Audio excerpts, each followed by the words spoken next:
It was a speech that was designed to be a great big pat on the back for President Tinubu, delivered by Governor Sani, the chief host of the two-day interactive session held in Kaduna to assess the Tinubu administration's 2 years in office. The speech was wide-ranging, defining what Governor Sani said was 2 years of across-the-board campaign promises, doggedly kept by the president to the north. He claimed that no president in Nigeria's history has supported governors and subnational governments the way President Tinubu has. But during the event, which was organized by the Sir Ahmadu Bello Memorial Foundation, the chairman of the Board of Trustees of the Arewa Consultative Forum, Alhaji Bashir Dalhatu, seemed to take a contrary view, citing what he said was the growing marginalization of the North by President Tinubu. So is there a core message that's emerged from that multi-layered assessment of the Tinubu's administration's 2 years in office? I'll be joined in the studio by the governor of Kaduna State, Sani.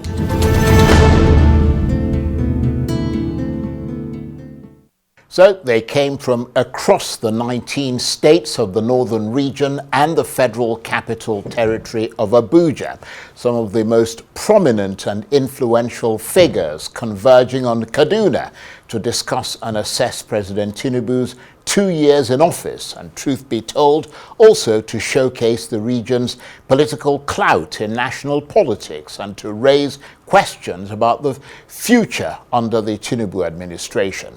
Amid assurances that the renewed hope agenda was delivering and would continue to deliver benefits to the North, a not so subtle reminder as well of the principle of rotation and a sort of hold your horses warning that the North's turn at the wheel of presidential fortune was not due to come again until 2031.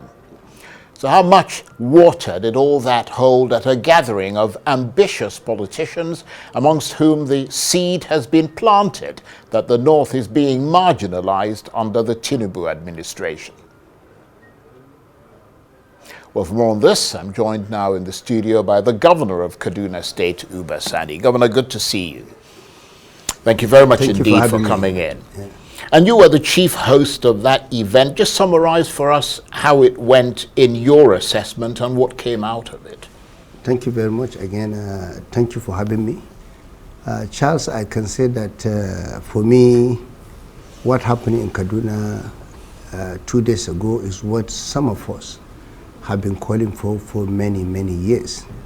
Recall Sir Ahmadu Bello Memorial Foundation had a meeting, maybe many people might not have known that, about 6 months ago here in Abuja. And some of us that attended the meeting came out openly and criticized the organization as well as other northern organizations. What did we say at the meeting? Because I was one of the speakers at that very meeting 6 months ago in Abuja, and we made it clear to all the participants there that we cannot be sitting, talking, shouting, complaining. We must have something concrete to look at and present a common agenda. We must have a common platform to be able to atomize our issues, bring everyone together. And of course, at that very meeting about 6 months ago, I also spoke like the way I spoke in Kaduna, and I made it clear to everyone that first and foremost, some of us that are leaders, and I said it there, that we should look at ourselves in the mirror, particularly those that were in the helm of affairs in this country from northern Nigeria in the last 20 years. We should look at ourselves in the mirror and accept the blame that we have failed our region. And I asked that we should apologize, and I stood up there and I apologized first. And at that point, and I called the leadership of Sir Ahmadu Bello Memorial Foundation. His Excellency Babangida Aliyu was there, all the leaders were there, and I asked them, it's important we all sit together, come up with a holistic approach. Most times, sometimes we always lose our voices when another leader is leading our country. And I asked at that meeting, where was our voices years ago. And I also informed them at that meeting. That was the one of 6 months ago before I now come to the one we did just 2 days ago. It's a follow-up to the one we did in Abuja. Many people didn't take notice of that. And at that meeting, we made it clear to everyone that, of course, we have Aerial Consultative Forum, we have Ahmadu Bello's Memorial Foundation, we have many organizations. And I was telling them, let's come together. We have common problem, and we must have common solution to the problem. But what I don't like, I said it at that meeting, was that we cannot be sitting blaming everyone, but we always take blame all the time to people that are not from our zone. Particularly, I made it clear there that we cannot sit there and be blaming this current administration of President Bola Ahmed Tinubu. Let me repeat it here today. I will continue to say that if we want to correct this problem, we must take the blame. Nevertheless, Governor, there is nothing wrong. I mean, if you're going to make an assessment, it has to be an across-the-board assessment. So whilst you're quite right in saying that a lot of the problems in the north are potentially self-inflicted, as are other regions of Nigeria, it's not just the north, because there's a lot of a lot of people don't trust their politicians. It doesn't matter which part of Nigeria you're from. But the fact is also that Nigeria has a centralized government system. Fantastic. And therefore, the responsibility must also go to the doorstep of the person who is in charge of this country. And there seemed to be a lot of discussion around the issue of the North being marginalized by the Tinubu administration. And there were very caustic remarks in that direction, but those remarks had merits, don't they? Let me come to that, because, you know, when I come to talk, I want to be specific. Sure. Let's look at this issue. Can we look at these developmental indices one by one? When you talk of marginalization, don't just say well, it's not me talking, it's them No, they're talking. When they talk, you are a journalist, you should interrogate what they say. Number one, here in this country, the Minister of Agriculture of this country is from where? It's from northern Nigeria. The Minister of State for Agriculture is from northern Nigeria. Let me give example of Kaduna, where I come from. Because when you're talking about Nigeria, let's break it down to subnationals. I'm from Kaduna. When I came as a governor, the budget of agriculture was about 1.4 billion. And remember, the Malabo Declaration in 2014 was that if we want to really transform agriculture, no subnational or national government should budget less than 10% in agriculture. Today in Kaduna, our budget is about 12% in agriculture. So that is number one. But the reason why we can do this thing easily, because both the Minister of State and the Minister of Agriculture, both of them, one is from Borno State, one is from Niger State. They're from northern Nigeria. The Minister of Livestock is from northern Nigeria. What are the measures when they're talking about human capital development? It's healthcare. The Minister of Health is from where? From Bauchi State. We're talking about insecurity in northern Nigeria. Today, the National Security Advisor is from northern Nigeria. The Minister of Defense is from northern Nigeria. The Minister of State for Defense is from northern Nigeria. The Chief of Defense Staff is from northern Nigeria. As if you look at it again, the Chief of the Air Staff is from northern Nigeria. We, you know, as a governor of Kaduna State, today you need to ask me, how do we address the problem of insecurity? When I came to Kaduna, you don't need to tell anyone. Kaduna was completely taken over by issue of banditry, insurgency, ethno-religious crisis in northern in Kaduna State. You can ask anyone. That is a fact. They are journalists. You can investigate. You'll find out the answer. Today, in the last 2 years, we have not experienced one single ethno-religious crisis in Kaduna State. That is not the role of Mr. President. It is the role of subnational governments to do that. Today in Kaduna, in the last 2 years, you've not had a single farmer had a crisis. 3 weeks ago, I was going to Karo local government to attend a function. I stopped over. Maybe one of your journalists was there. He covered it, Nisi, Gabriel. We stopped over at a particular village in Karo local government. That was an epicenter of religious crisis.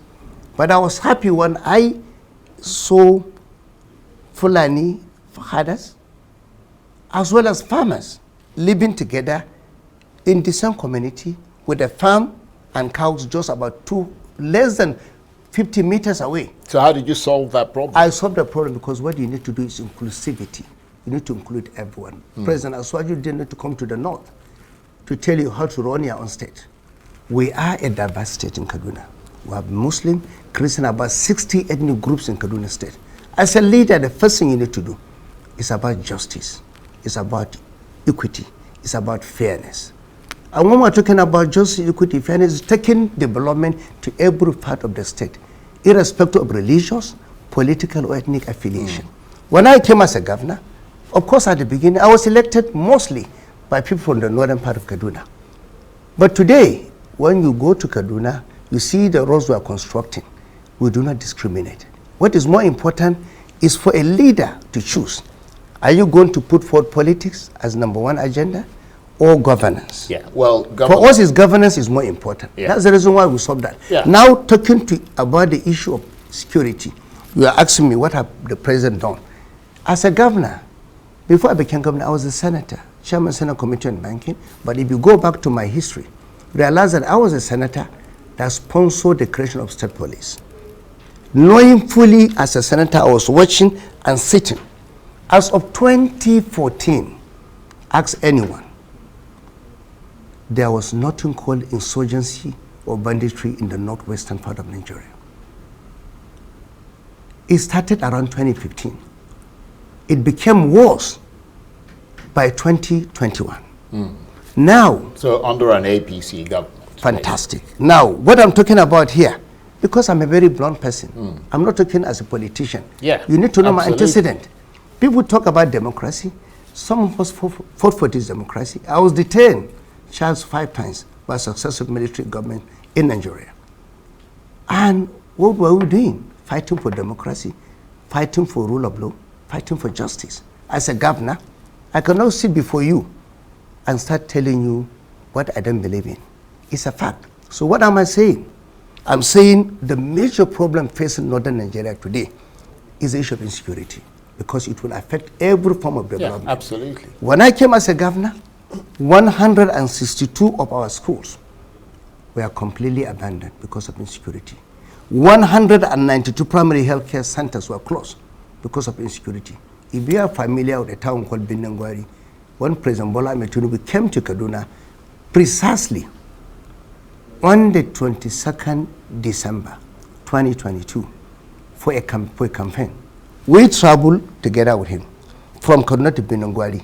We couldn't reach Binangwari without almost 20 APC armored vehicles provided to us by late Labaja. He was a GOC 1 Mechanized Division, Kaduna. Today, you can go to Binangwari with the eyes closed.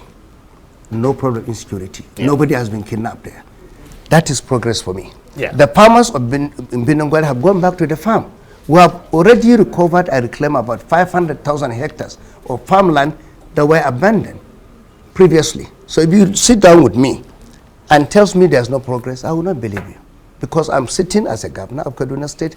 Local governments like Igabi, Giwa, Binangwari, Kachia, Zangonkata, where Christopher Musa comes from, the chief of defense of you asking. He can't dare get in there easily. But today, you can get to those local governments. That is for me progress. You've made the point.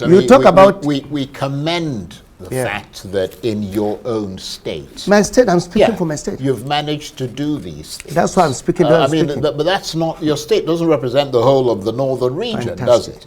I mean, you've got 19 states in the north, and many of them are ravaged by insecurity. And the kind of insecurity differs depending on the state. No, ours is worse. I will tell you why. Well, ours is worse than many states. The only difference is you have to study Kaduna model.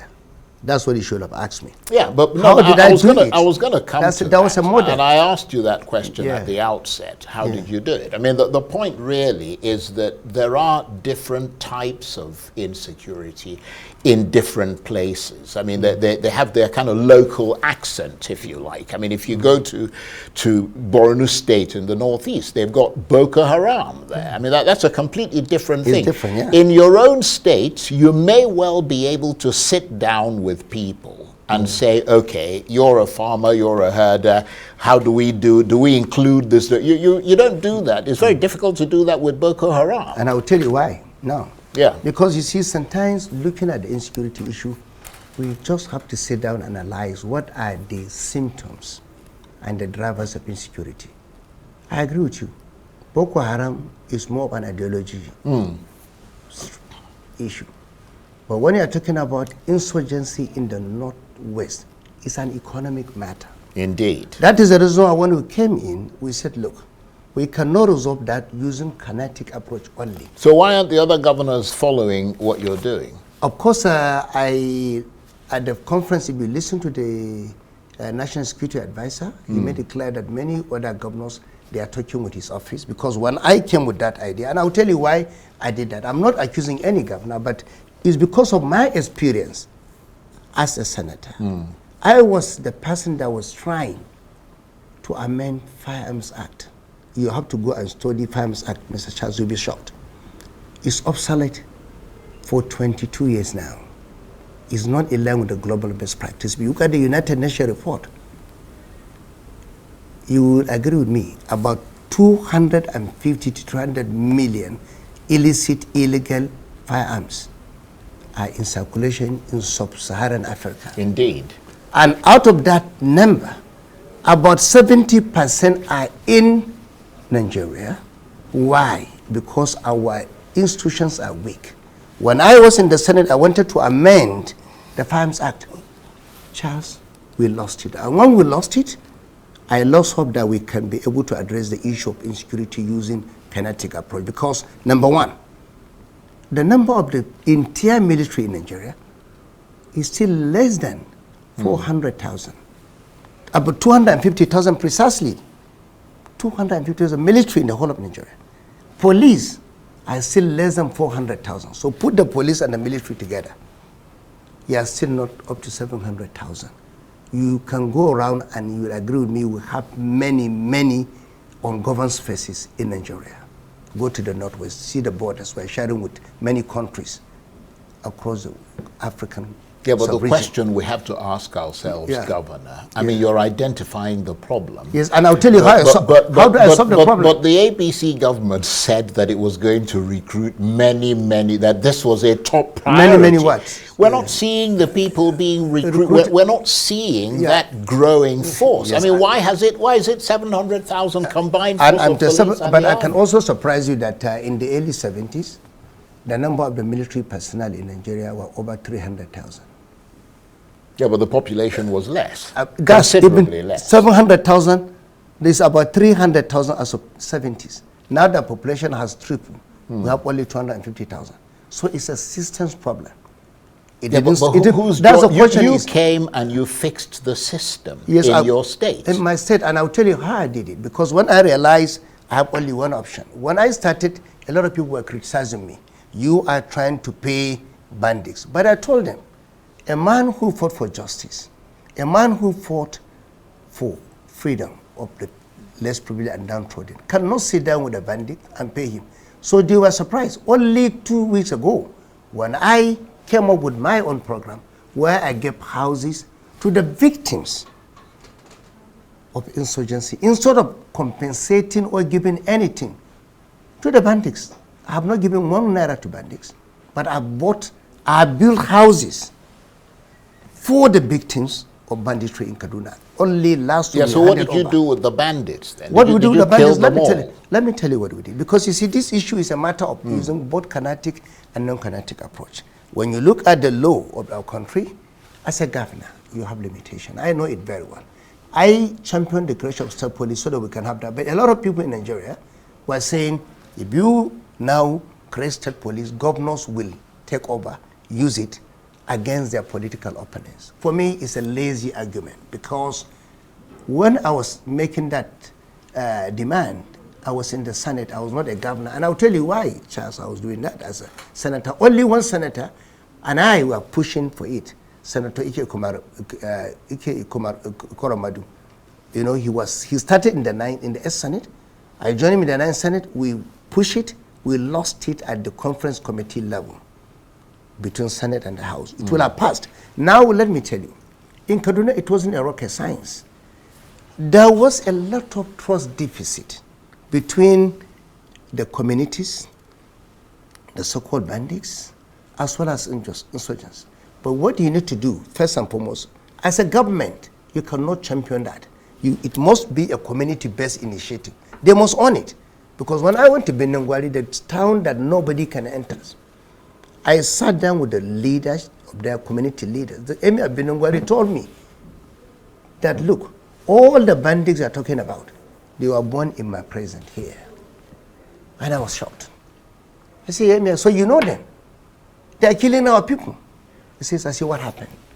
We sat down with him for me to know the symptoms and the drivers of insecurity. Even at that time, I still gave them condition that I will not have anything to do with that until they release at least 200 of the captives. And they released them. Secondly, their demands were simple. Our markets in Benengwari were closed for 10 years. They wanted the markets opened. Open, number one. Number two, that's a grains market. Number two, they want the cattle market. That's where they sell their animals. Open also, that were closed for about 7 years or so.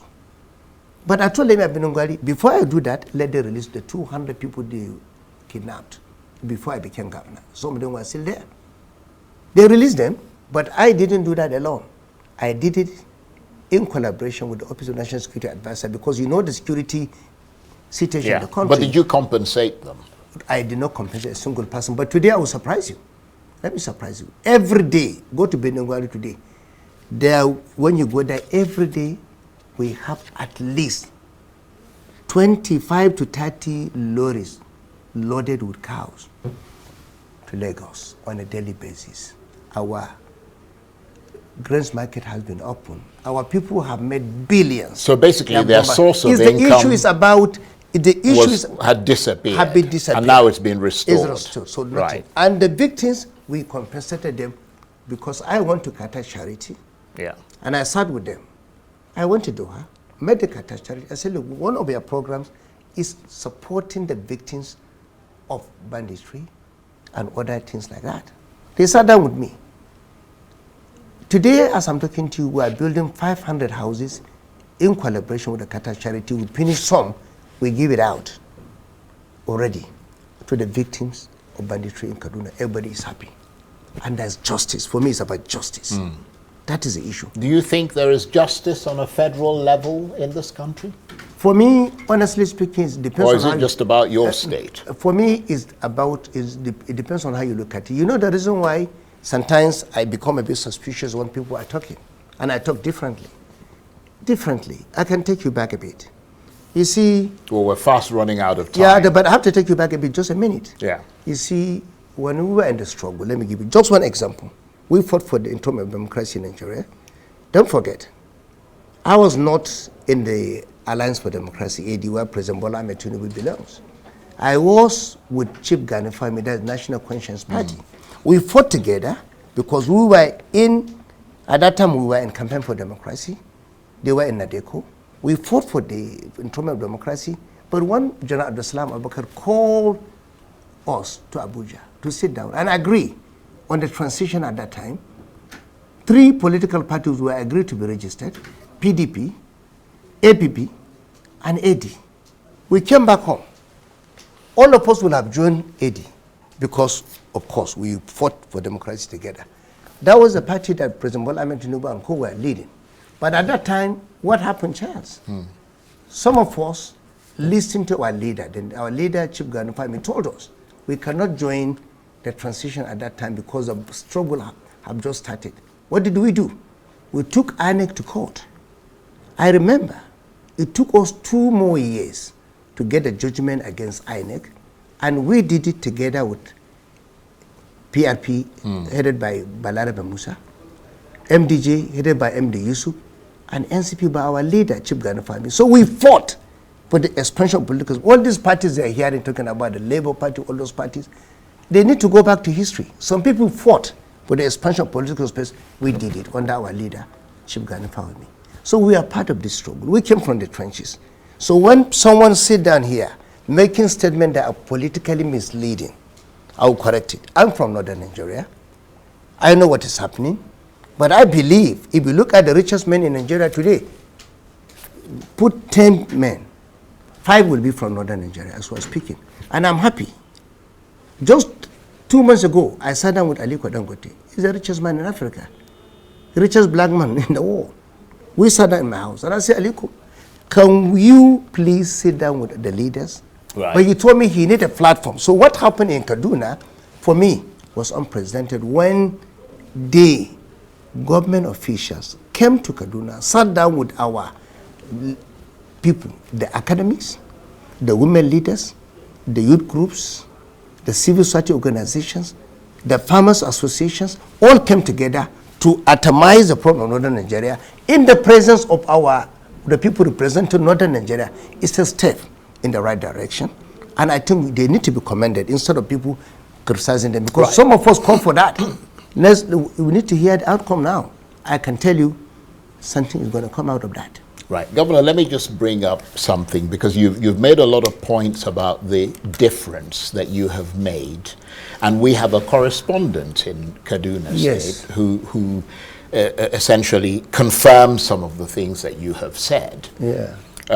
But what that tells us and the Nigerian people is that when you came into office, what you inherited was a pretty worrying situation. Excellent. And that seems to, choosing my words carefully, indict the government that was there before you came in. What do you have to say about that? You see, maybe a lot of people were waiting for me to come out openly and criticize my predecessor. You see, but my style is different, Charles. Why am I different? Because for me, as a leader, you should anticipate challenges. Let me give you an example. When I came, the people I was working with told me, look, you cannot run the state because you have to pay 4.6 billion every month. I had today in the morning in your station some of the anchors talking about debt servicing, but they didn't look at Kaduna. We are the second in Nigeria, apart from Lagos. Every month we are servicing, paying 4.6 billion. Go to the debt management office tomorrow and they will print it for you.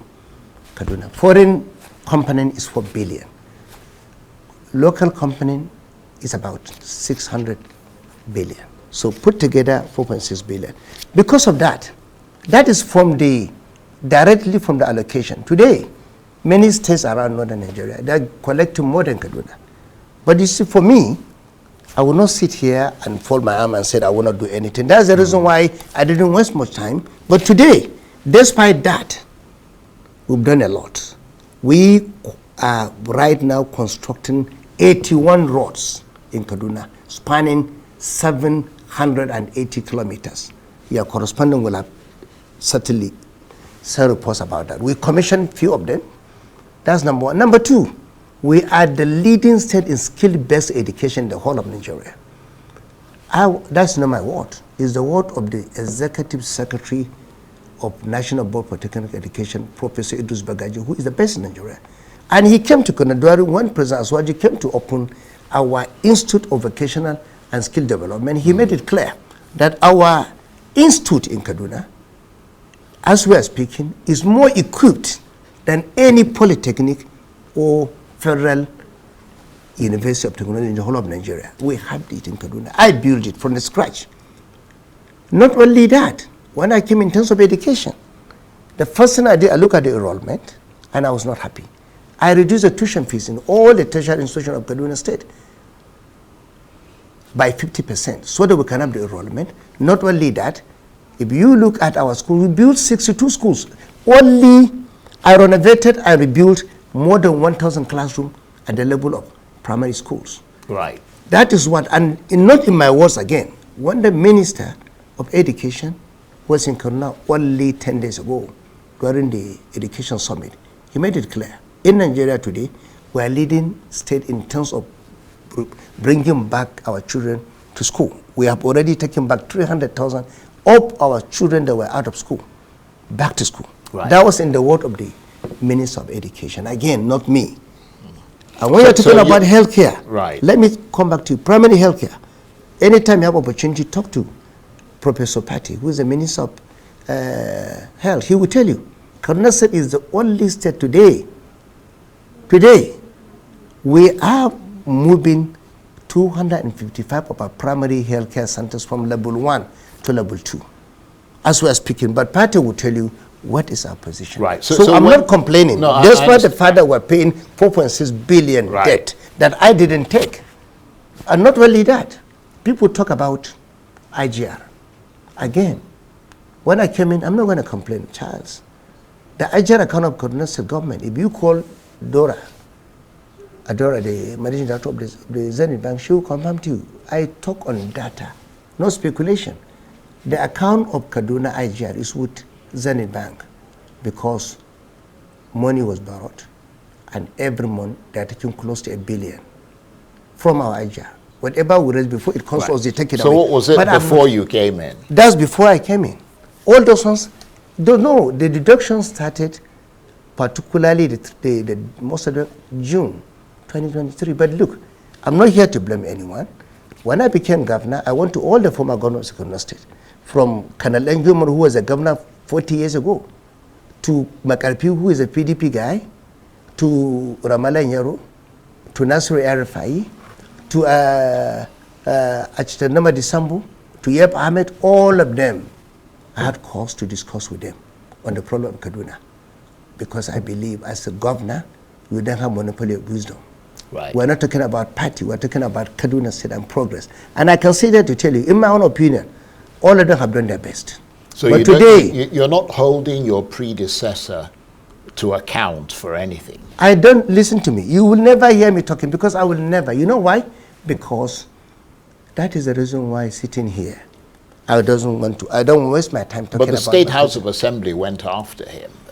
Of course, State House Assembly is not executive arm, and I will tell you why. Because as a senator of the Federal Republic of Nigeria, when I was in the Senate, I interrogated many agencies. I can mention a few of them. That was the reason why, as a senator, I amended the AMCON Act. The MD of AMCON is still alive, Ahmed Kuru. He's my friend for 25 years, but as a senator, I investigated AMCON, and that was the reason why I decided to amend the AMCON Act, where I inserted asset tracing. Because when I called him, I looked at the balance sheet of AMCON. The loan was about 4.7 trillion that was taken. And that loan, if you know the AMCON issue, is a personal loan converted to sovereign loan when the banks were going down in 2009. But it takes 10 years for me to come to Senate. And I realized that the entire asset value was about 700 billion, but the value of the loan was 4.7 trillion. I amended the AMCON Act, Charles, inserted asset tracing today. Even if you present a house in your village and you have a mansion in Maitama, AMCON can take over a mansion in Maitama, even if you don't present it as a collateral. It was me that amended the AMCON Act. Today, over $1 trillion was recovered because of what I did. So, National Assembly, State Assembly should be allowed to do their work. Yeah, of course. When I was in the Senate, but they never but when I was in the Senate, nobody interfered. And I can tell you. Well, I think the Senate is slightly different. Yeah, when I was in the Senate, the state but because I was a member of the National Assembly, and I went there with that kind of mentality. And you understand the separation. I know the of system powers. because when I was about to also amend the Bofia Act, Banking and Other Financial Institution Act, I amended it. It was obsolete for 29 years. It was my amendment that gave birth to fintech bill regulated today in Nigeria. It was my law. Right. It was my act. Okay, well, these are all very commendable things. Let me return to that conference that took place in Kaduna State, your state, just a few days ago. Because your speech at that event, or at least one part of it, you gave praise to Bola Tinubu for the financial support he's extended to governors, and you suggested that no governor will oppose Mr. Tinubu because of that. I'm sure you know that you've been roundly condemned by those who say that the money came from the suffering of the Nigerian people following subsidy removal, and is not as a result of the largesse of President Tinubu, but that money is coming from the federal purse, which is owned by all Nigerians. What is your reaction to that? Was it proper for you to praise Mr. Tinubu for that? Yes, I'm going to praise him again here today. In the history of Nigeria, no subnational, no president have supported subnational as much as Asuwaju Bola Tinubu. Yeah, but how has he and I will tell you now, to tell you that by giving you more money, that automatically accrues to you? I am unapologetic. I stand by my statement. People who are speaking are not governors. Maybe they might be hiding, but when I speak as a governor, and I say governors. When someone who is not a governor presented himself to speak, I just laugh at him, because even someone say, how dare Sani says that? But you are not a governor. How do you say how dare? Because when I say governors, I didn't say Charles, or I say Victor, or Emmanuel. Listen to me, my brother. You see, when I speak the facts. And I speak on the basis of facts. When you said federal allocation, yes, every state governor will get financial. But when I was about to now address the problem of infrastructure, particularly trying to buy the CNG buses for our people, because I look at the situation, I feel people are being affected. I want to President Bola Tinubu, just like other governors go. That is what we call intervention. It's not allocation. It's intervention. It's at the discretion of the president. Don't forget, I worked with the president before. Charles, I was senior special assistant to President Obasanjo many, many years ago. So you're talking to a man that was in the executive arm of the government before. Now National Assembly, state governor. So I know the system. So President Bola Tinubu is within his discretion. Everything that is due to the state is being paid to the state. You understand what I'm talking about? Again, let me give an example. When I was about to start a light rail in Kaduna, I went to the president. I said, Mr. President, Kaduna is the political capital of northern Nigeria. We need a light rail. But then, it's not about President Bola Tinubu giving me money. I don't want him to give me money. I only want him to put some money in the budget for Kaduna State, because I know the system, and I want Kaduna to be considered as one of the states for the light rail. And 100 billion is put in the budget for Kaduna State. I'm just mentioning Kaduna. But there are many other governors that approached President Bola Tinubu on other important projects. And he decided to support them with intervention. When I said, irrespective of party affiliation, whether you are a Labour governor, PDP governor, APC, it doesn't matter. Sure the other governors would entirely agree with your assessment. So of course, but you cannot speak for them. No, I know, but that is the reason why. But you see, so that is the reason why, as a journalist, sometimes I keep wondering. When I see people granting interview for some people, Charles, I spent many years as activist. I came from the trenches. We work with the journalists to fight for the enthronement of democracy in Nigeria. But the truth of the matter is, let everyone speak for himself. Don't speak for them. Don't speak for anyone. Indeed. So the reason why is that I don't believe in journalism when someone speaks for someone, or you get angry when someone make a point. It's not right. That is the reason why, particularly when you're talking about, when I was talking about President Bola Tinubu, I'm not saying President Bola Tinubu is perfect. He's not a perfect person. He can make his own mistake. But today, I can tell you, he has done extremely well, in my own opinion. But someone can come with his own opinion. It is okay. For me, as a Democrat, I don't care about someone's opinion, but I have every right to say this is my opinion. But when people are talking about northern Nigeria, whether they will support it, they didn't ask me this question, but I have to address it now. I was expecting you to ask me. No. We haven't finished the interview. Okay, the people are talking about northern Nigeria not supporting Asuwaju. The people of northern Nigeria, particularly the masses and the downtrodden, today are extremely very clever. They are following the train of events. They what does know, that mean? What does that mean is that when you go and tell them, oh, you are poor now, oh, you are suffering, oh, you are this, they will tell you, our suffering did not start 2 years ago. Charles, let me tell you, when you look at the UNICEF index and statistics, as of 2023, go and check. Just go back to and stop at 2023.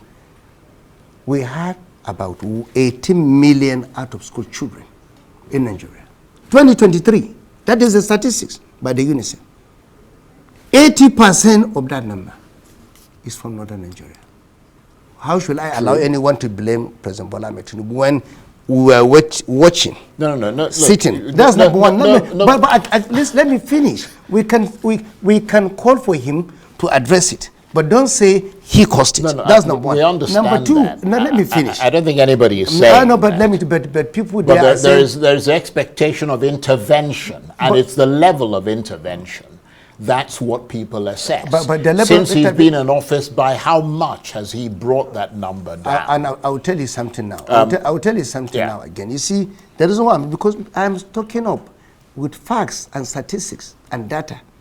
Don't talk on speculation. I don't speak on speculation. No, when I tell you something, when I say something, someone has to go and check. You know, another problem is, worrisome problem is, most of the people at the forefront of this agitation were in government just yesterday.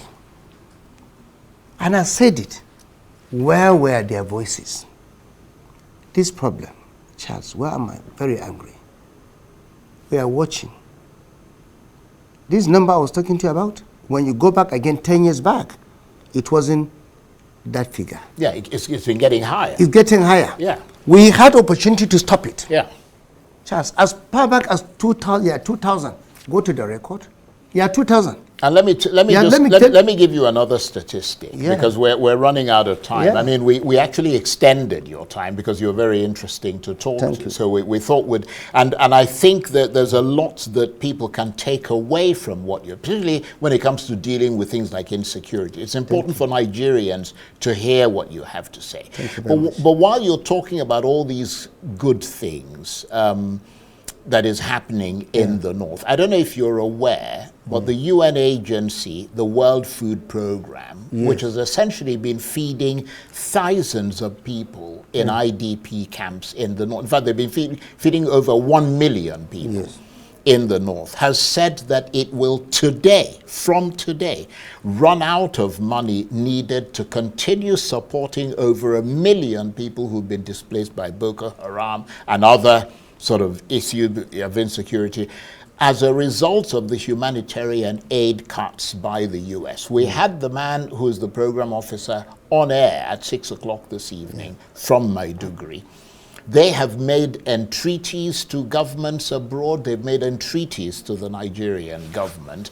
What are northern governors and the Tinubu government going to do about that? Fantastic. Or doing about that? I can tell you this in this. Because he said that they've run out of money. I agree with you 100%. And they've been talking to the government and nothing is coming through. I agree with you. I agree with you. But let me give you one or two examples now. And again, I'm going to be very blunt, Charles. You have to manage me.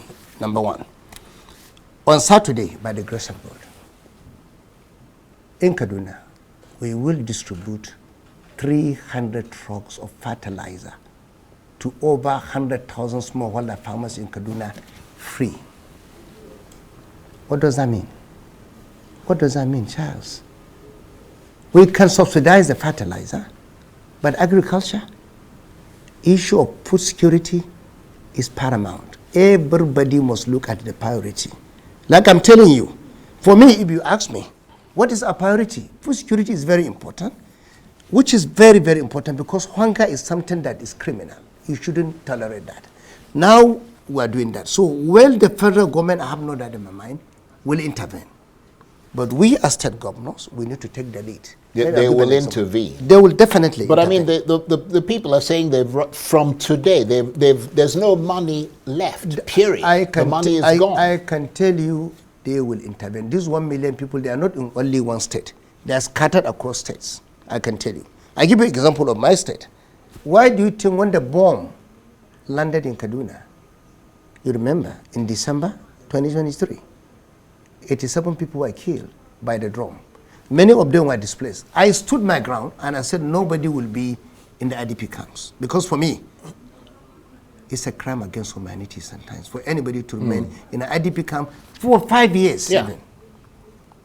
By my own training, my orientation and my background. So all those people that the bomb killed some of their people in Tudimburi. As I'm speaking with you, 200 houses have been built for them in Tudimburi. They will live there. I don't believe in IDP camps because I fought for it all my life as an activist. So for me, it's another thing. But you want the approach to that? As far as I'm concerned, I have no doubt in my mind the state governors are very proactive. They will sit down with Mr. President. I can speak for them. Well, you're saying they will. We're telling you that these people were raising the alarm months and months ago, and it has now got to the point where they've run out of money completely. We're not just talking about saying... What state are they from? Do you know the state they're from? Sorry? How many states are they from? You have to know the number of states. No, you mean where the IDP because camps IDP camps must be in a particular state. There are the people... They cannot be somewhere. The people we talked to today are in... Borno State. Yes. Okay. They're looking. This is the World Food Program. Yeah, they're looking specifically at people who they said up to 5 million people are food insecure across northern Nigeria. But the people they're dealing with specifically are about 1.3 million people who are in Borno State. We had recently Governor Babagana Zulum saying that people were being recruited by Boko Haram for 5,000 naira or so per day. That's the level of poverty and deprivation. But joining these groups is the only way they have to buy food for themselves. So how much does that besmirch the image of the governors who preside over the northern region? That is the reason why I'm telling you, because I'm not going to hold brief for any governor here, but I have no doubt in my mind. Even Governor Baba Gana Zulum will not sleep in his house and allow one human being to stay without food. I can assure you. You can take it from me. I know who he is. But you yourself said that over the years that these things have been getting worse. The children out of school have been getting I've higher. said it. Yeah, I've said it. People in IDP camps, the numbers have been rising. Yes. Because my one approach is, if you want, you have to talk to me about my opinion and what is my approach. My approach is, if you ask me, probably because of my background, you come to Kaduna. I met IDPs in Kaduna, in Southern Zaire. If you ask anyone, all of them, I've resettled them. It's very, very expensive. But you know what? It's about humanity. Indeed. It's about humanity. So there is nothing about money. Humanity is more than money. So we resettle them. Just like last week when I gave houses to the victims of banditry. For me, government is about fighting for the people, particularly the downtrodden, the underserved, and underprivileged within our people. Because we have to protect their dignity. It's very important. You can build all the roads in this world, but if you don't protect the dignity of your people, the government, for me, I will regard it as a failure. Probably because of my own ideology and my background. Indeed. We've only got like 2 minutes left, and thank you for taking the time to explain a lot of these things to us. Before we let you go, on the back of that very important conference that took place in your state, Kaduna, a couple of days ago, just remind us of the legacy of Sir Ahmadu Bello, whose memorial foundation organized the event. Fantastic. You know, at the closing of that function, I made it clear to the organizers that I'm happy what we did was at least we are now trying to keep the legacy and promote the legacy of Sir Ahmadu Bello, Southern Sokoto. And Southern Sokoto is all about having and not coming together, irrespective of religious or ethnic affiliation. He believes we're one. It was after Kaduna that we have all this difference of Middle Belt, Northern, Core North, and all those things. But I was happy when I saw everyone coming together, talking about the North, what will move the North forward. But I told them, let's not finish this thing with rhetoric. We have to implement what will be decided, what we came up with as a community. And I was happy this afternoon, the leader, Babangida Aliyu, His Excellency, assured me that committees will be formed.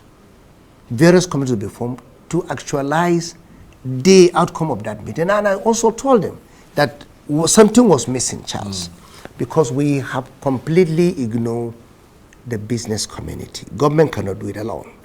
Like I told you, I had a meeting with Aliko Dangote. I have a meeting with Adusamadi Sekarabiu and many other at AA Rano, and most of them, I met with them.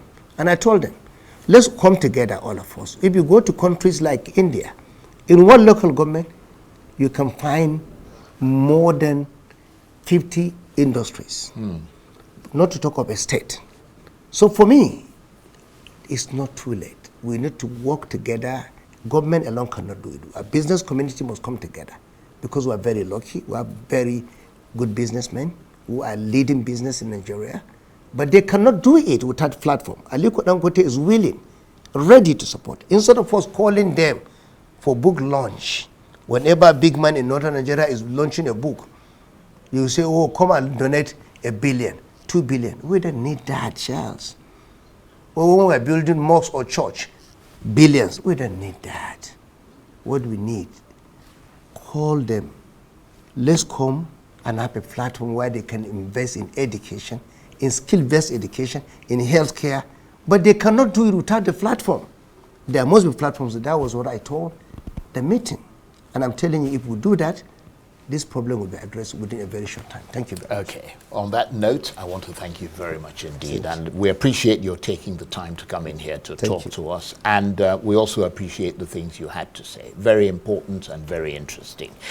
Uba Sani is the governor of Kaduna State. Good to see you again. Thank you. Thank you for having me again, Charles. Thank you. Well, that's it for this edition of Arise Primetime. Apologies, we just got carried away with talking with him and kind of biffed everything else. Join us again tomorrow. From me and the entire team here in Abuja, bye-bye and thank you for watching.